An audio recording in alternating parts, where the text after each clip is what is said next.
Hello there, Drew Hanish of Whiskey Lore, and it is time for another tasting video. And I'm actually starting a series of tasting videos here where I'm going to do shorter videos and I'm going to go through my entire collection of whiskeys and one a day have you guys hear a little bit about each of the whiskeys. So there's something you're curious about out of some of these. Some are new, some may be whiskeys that have been around for a while and may not be available anymore. But this is a chance for me to challenge my palate, see how my palate is growing, and also bring to you some interesting videos that give you some of my tasting notes. And actually, for the first time, I'm going to give a rating for the whiskeys. Personal rating, not a rating that says this is the way you're probably going to feel about the whiskey, because I will tell you during the videos what it is that I like or that probably doesn't appeal to me about a particular video. If you guys enjoy these videos, make sure that you subscribe and that you are also liking the videos. That helps the video channel grow and allows me to be able to buy more bottles of whiskey. And also want to send a special shout out to Todd Ritter. He is the Dripping Barrel on Instagram, and he's been a long-time supporter on Patreon. And if you guys want to help out for the price of a bottle of whiskey, you can help me do more of this content. You'll see links below for Patreon. So anyway, and links to everything else that I do also, including the podcasts and so on and so forth. So let's jump in and do a tasting here. This is going to be Carl T. Huber's Starlight Distillery. This is an Indiana straight bourbon whiskey.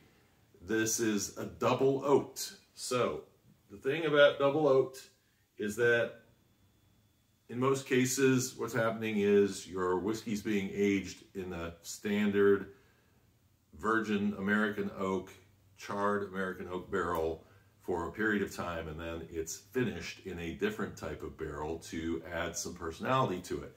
And so that's what's happening here. It's basically spending 4 years in a barrel, just like a bottled in bond would.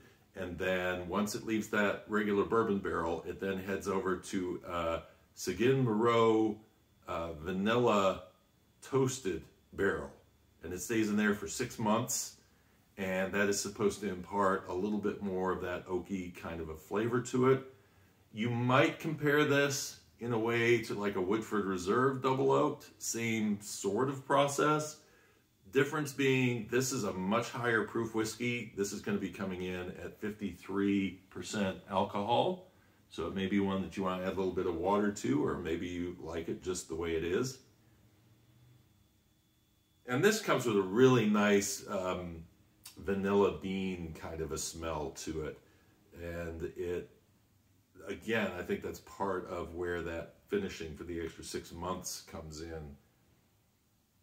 It's also very oak heavy. There's a little smoky warehouse, almost a sawdust kind of a smell that comes through on this whiskey. There's a hint of caramel. There's actually a little herbal note, just a slight herbal rye note that comes in, but it is very, very small. Cheers.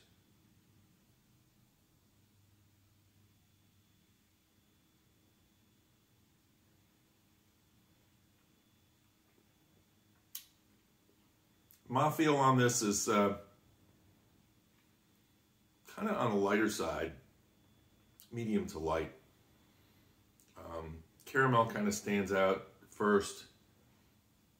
It more develops as you go along. There is a Chex Mix flavor in there, a little grain coming in, interesting. But the main things that stand out to me on this whiskey are the char and the tannins in the oak. Double oaked whiskeys are usually going to be a little bit heavier in those oak flavors. I actually got a little bit of like a mint, dark mint chocolate kind of a note in there briefly, but that grain really kind of hangs there, and the oak. So that's where you're going to be in terms of flavor. I wouldn't say this is a sweet whiskey. It doesn't really end overly dry. But again, the oak is the star of the show on this particular whiskey. You can add a little water to it. Let's see if that opens anything up.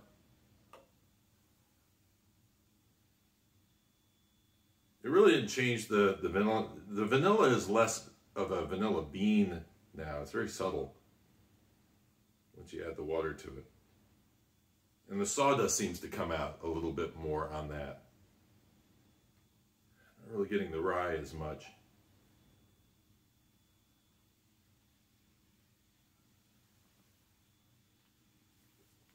It can do with a little water, it's fine.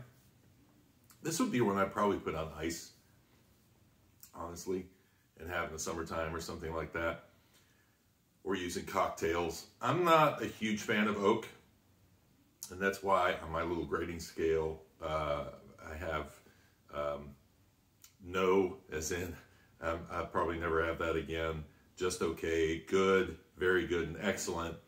And for me, this one's just okay. It's because of the oak influence. It's a little too oak heavy for me. But if that's your thing, you're going to rate it a lot higher because that is right out front. Interesting that the grain kind of remains with you too. So anyway, that is my video on Carl T. Huber's. I will also try to put links to where you can buy these below. Sealbox is who supplies if you're outside of the Indiana, Kentucky area. And I'm not sure what other states it's available in, but you can check out either their website or the Sealbox website for that. Again, thanks for tuning in and hope you enjoyed this video. Make sure to leave comments below. Make sure to like and subscribe, and I'll put more of these videos up.